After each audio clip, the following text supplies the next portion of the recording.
بسم اللہ الرحمن الرحیم القرآن حیاتی. The Quran is my life, the way to connect with Allah subhanahu wa ta'ala. السلام علیکم ورحمۃ اللہ وبرکاتہ. وعلیکم السلام ورحمۃ اللہ وبرکاتہ. نحمده ونصلي على رسوله الكريم اما بعد. اعوذ باللہ من الشیطان الرجیم. بسم اللہ الرحمن الرحیم. اور دیکھیے کہ انشاءاللہ ایسی ایسی حدیثیں انشاءاللہ آپ سنو گے، ایسے ایسے مسئلے سنو گے کہ آپ کو فیل ہوگا کہ واقعی یہ چیزیں ہمیں نہیں پتہ تھی. اگلی حدیث دیکھیے کہ 69 میں جو ہے اللہ کے رسول صلی اللہ علیہ وسلم کیا فرماتے ہیں، مسئلہ کیا ہے؟ حیض کی حالت میں عورت کو بوسہ لینا جائز ہے. حضرت میمونہ رضی اللہ تعالیٰ عنہا فرماتی ہیں کہ رسول اکرم صلی اللہ علیہ وسلم اپنی ازواج مطہرات سے بوس و کنار کیا کرتے تھے، کر لیا کرتے تھے، حالانکہ وہ حالت حیض میں ہوتی. کون؟ ازواج مطہرات. اسے مسلم نے روایت کیا ہے. تو خیر جن کی اردو اچھی ہوگی وہ شاید سمجھ گئے گے، لیکن میں انشاءاللہ تھوڑا سا اس کو کلیئر کرتی ہوں کہ یہاں پر دیکھیں کہ یہ بوس و کنار کا مطلب کیا ہے کہ جیسے کہ اس کا مطلب اصل جو تعلق ہوتا ہے نا، انٹر کورس جس کو ہم کہتے ہیں، اس کے پہلے کپل جو ایک دوسرے کو پیار کرتے ہیں، کبھی کہ حق کر لیا، کبھی کسنگ ہو گئی، یہ اس طریقے کی جو پیار محبت ہوتے انٹر کورس سے پہلے، وہ آپ کر سکتے. اس کے لیے کوئی منائی نہیں ہے. کچھ لوگوں کو ایسا لگے گا کہ ہے اتنی آسانی، اتنی حیرانی ہوتی ہے لوگوں کو، کیونکہ عموماً کیا لوگوں کی ذہنیت ہے ان دنوں، مطلب سونے کا ہی نہیں. اچھا سونے سے مراد سوچتے سونے کا ہی نہیں، مطلب بازو میں نہیں آنے کا. یہ لوگوں کی بستر ہی الگ کر دو. جی نہیں. دیکھیے ازواج مطہرات، حالانکہ کتنی سیکریٹ بات ہے، اسی لیے نا کہ امت اگر کوئی ایسی غلطی کر رہی ہے تو اس غلطی سے وہ بچ جائے. پھر اسی کے ساتھ ساتھ دیکھیں آپ کہ یہاں پر اللہ کے رسول کیا فرما رہے ہیں کہ صرف ایک چیز منع ہے، اور وہ کیا ہے؟ Inter course. That's it. اس کے علاوہ شوہر بیوی ہر طریقے کا پیار کر سکتے ہیں اس حالت میں. اور آپ دیکھو اگر تھوڑا سا آپ کہ سرچ کرو گے نا، کیوں اللہ نے منع کیا ہے پیریڈس میں انٹر کورس نہیں کرنے کا، پتہ ہے آپ لوگوں کو؟ بولیے. بیماری ہوتی ہے کیونکہ گندا خون ہوتا ہے نا. دیکھیے سب سے پہلی چیز تو ہونا چاہیے کہ اللہ کا حکم ہے، ختم بات. سائنٹیفکلی اگر آپ دیکھیں نا، ایڈس کے بہت چانسز رہتے ہیں. گندا خون ہوتا ہے نا، گندا خون نعوذ باللہ کسی کے جسم میں داخل ہو گیا، ایڈس کا شکار ہو جائے گا. اب تک تو اس کا کوئی علاج نہیں نکلا ہے. اللہ کی ہر بات میں حکمت ہے، ہر حکم میں حکمت ہے. پیچھے آپ کو یاد ہے پچھلے 2-3 لیکچر سے ایک جملہ میں آپ کو بار بار بول رہی ہوں، اللہ کا کوئی حکم نہ حکمت نہ سمجھ آئے نا کسی چیز کی، حکم مان کر عمل کر لے، بس ختم بات. اللہ تیرا حکم ہے اس لیے میں کر رہی ہوں، مجھے نہیں پتا اس کا کیا پلس مائنس ہوگا، آئی ڈونٹ نو، بس میں تیرا حکم سمجھ کر اس کو مان رہی ہوں. ٹھیک ہے؟ تو اس طریقے سے اصل چیز سے منع ہے، باقی ہر طریقے سے آپ پیار محبت کر سکتے ہو. ٹھیک ہے؟ چلیں اگلی حدیث پر چلتے ہیں. حالت حیض میں عورت سے نفرت کرنا یا کھانے پینے کا جو ہے وہ علیحدہ اہتمام کرنا ناجائز ہے. حائضہ سے صحبت کرنا منع ہے. ٹھیک ہے؟ اچھا اب دیکھیے کہ واقعی یہ جو بات آئی ہے نا، ایک اسٹوڈنٹ کا شیئرنگ تھا، میں آپ سے شیئر کروں گی کہ سوتیلی ماں تھی ان بچیوں کی، اور جب ماں کو صرف پتہ چل جائے نا کہ بچیاں حیض سے، کافی بڑی بڑی بچیاں تھیں 18-20 سال کی، منہ سے نہیں لات مار مار کے بات کرتی تھی. پتہ ہے وہ اس بچے نے جب بولا نا تو اتنا دل میں درد ہوا میرے کہ اچھا دیکھو کہ اپنے بچوں سے یہ معاملہ نہیں کرتی تھی. تو ان بچیوں نے مجھ سے، اچھا یہ بات کیسے نکلی، بچے شیئر نہیں کرنا چاہتی تھی، بٹ وہ پوچھے کہ باجی حیض کی حالت ہے، ہم جانماز سے بیٹھ کے تسبیح پڑھ سکتے کیا؟ کیوں بیٹا آپ ایسا کیوں پوچھ رہے ہو؟ یہ ایسا معاملہ ہے. یعنی ہم اپنی ماں کو اس کی لات کے مار سے بچنے کے لیے صرف ہم جائے نماز سے بیٹھ کے تسبیح پڑھیں گے نا، تو اس کو فیل ہوگا کہ مطلب ان کو پیریڈس نہیں آیا ہے. استغفر اللہ. سوچے اب ذرا آپ، اتنی لاچاری انسان کی زندگی میں آ جاتی ہے.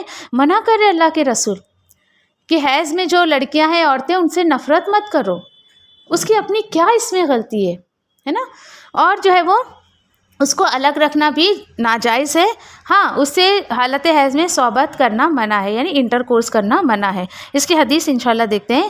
حضرت انس رضی اللہ تعالیٰ عنہ سے روایت ہے کہ یہودیوں کے یہاں جب کوئی عورت جو ہے حائضہ ہوتی، دیکھیے بعد میں بتا چکی لیکن حدیث میں میں واپس آپ کو سامنے رکھتی ہوں، تو یہودی اس کے ساتھ نہ کھانا کھاتے نہ گھر میں رہتے. صحابہ کرام عنہم سے رسول اللہ صلی اللہ علیہ وسلم صحابہ کرام نے رسول اللہ صلی اللہ علیہ وسلم سے مسئلہ دریافت کیا تو اللہ تعالیٰ نے یہ آیت نازل کی جو میں نے آپ کو بھی بتائی. ٹھیک ہے کہ لوگوں آپ صلی اللہ علیہ وسلم آیت نازل فرمائی. آیت جو ہے نا یہ یہاں پہ وَيَسْأَلُونَكَ عَنِ الْمَحِيضِ قُلْ هُوَ أَذًى فَاعْتَزِلُوا النِّسَاءَ مِن مَحِيضٍ کہ یس اب ہوا کیا. آپ کو ایسا لگے گا صحابہ کیوں گئے پوچھنے کو، تو الحمدللہ اس کی تفسیر بہت ہے زیادہ، ان شارٹ میں آپ کو بتا دوں. اب دیکھیے کہ یہودی جو عورتیں مسلمان بن رہی ہیں، دین اسلام میں آ رہی ہیں، یا پھر آپ دیکھیں کہ مال غنیمت میں آ جا رہی ہیں، تو پھر اب ان کو ایسے تو نہیں رکھیں گے. نکاح میں آئیں گے صحابہ کے نکاح میں آنے کے بعد تو وہ پریشان ہو گئے صحابہ. یہ کیا بھائی، نصرانی کی عورت آ رہی تو ان کا الگ ہی موڈ بنا ہوا ہے، یہودیوں کی عورت آ رہی تو ان کا الگ ہی موڈ بنا ہوا ہے، کرے تو کیا کرے. اس وجہ سے وہ پریشان ہو کر جا کے اللہ کے رسول کے سامنے بات رکھی تو اللہ نے آیت اتار دی کہ دیکھو یہ حیض ہے، یہ ایک تکلیف ہے، ایک بیماری ہے، ان دنوں جو اپنی عورتوں سے الگ رہو. یہ حکم آ گیا. ٹھیک ہے، یہ آیت نازل ہوئی کہ لوگ آپ صلی اللہ علیہ وسلم سے حیض کے بارے میں دریافت کرتے ہیں، آپ ان سے کہہ دیجئے کہ یہ ایک بیماری کی حالت ہے، لہٰذا ان حالت میں عورتوں سے الگ رہیں. اچھا، الگ رہنے سے مراد کیا ہے؟ بس انٹر کورس نہ کریں. ٹھیک ہے. اچھا، اس آیت کے نازل ہونے کے بعد رسول اللہ صلی اللہ علیہ وسلم نے فرمایا حالت حیض میں صحبت کے علاوہ معمول کے سارے تعلقات قائم رکھو. اسے مسلم نے روایت کیا. سبحان اللہ. تو آپ یہ مت سوچیں کہ اس سے کوئی گناہ کا کام ہو جائے گا. خلاصے کے ساتھ الحمدللہ اس حدیث سے ہمیں جو یہ بات الحمدللہ پتہ چل گئی ہے. تو ایسا نہیں کرنا چاہیے، آپ نہ یہودیوں کے نقش قدم پر چلیں اور نہ نصرانیوں کے نقش و قدم پر چلیں. نیکسٹ حدیث کی طرف انشاءاللہ چلتے ہیں کہ حدیث نمبر 72 دیکھیں، مسئلہ نمبر 72. حائضہ طواف کے علاوہ باقی سارے مناسک حج جو ہے وہ ادا کر سکتی ہے. اور اس کے اوپر حدیث کیا ہے، اس کا ریفرنس کہ حضرت عائشہ رضی اللہ تعالیٰ عنہا فرماتی ہیں کہ ہم رسول اللہ صلی اللہ علیہ وسلم کی رفاقت میں حج کے ارادے سے نکلے. مقام صرف پہ جو ہے وہ مجھے حیض شروع ہو گیا. رسول اللہ اکرم صلی اللہ علیہ وسلم میرے پاس تشریف لائے. میں اس وقت رو رہی تھی. آپ نے پوچھا کیا بات ہے؟ میں نے عرض کیا اگر میں اس سال حج کا ارادہ نہ کرتی تو اچھا ہوتا. حضور اکرم صلی اللہ علیہ وسلم نے فرمایا شاید تمہیں حیض آیا ہے. میں نے عرض کیا ہاں. آپ نے فرمایا یہ ایک ایسی چیز ہے جو اللہ تعالیٰ نے آدم کی بیٹیوں کے لیے لکھ دی ہے، لہٰذا جب تک پاک نہ ہو جاؤ بیت اللہ شریف کا طواف نہ کرو، باقی سارے مناسک حج ادا کرتی رہو. اسے بخاری نے روایت کیا ہے. اتنا اچھا لگا مجھے اس حدیث کو پڑھ کے کیونکہ میں نے کچھ اس میں نا فیل کیا، کچھ باتوں کو محسوس کیا میں نے، اور ون بائی ون انشاءاللہ آپ سے شیئر کرتی ہوں. ٹھیک ہے. پہلی بات تو دیکھیے کہ نبی کریم صلی اللہ علیہ وسلم اپنے جو ہے وہ بیویوں کو لے کر حج پر گئے. ایک یہ بات الحمدللہ اس سے ہمیں پتہ چلی کہ وہ لے کر جاتے تھے حج پر، اور گئے بھی تو صرف اور صرف حج کے ارادے سے گئے. ٹھیک ہے. نیت ان کی یہی تھی کہ حج پر جا رہے ہیں، اور الحمدللہ پسندیدہ عمل بھی یہی ہے کہ جب بھی اللہ سبحانہ تعالیٰ مجھے اور آپ کو توفیق دیں تو ہمارا جو نیت، ہمارا جو ارادہ ہونا چاہیے وہ کیا ہونا چاہیے؟ صرف حج کا.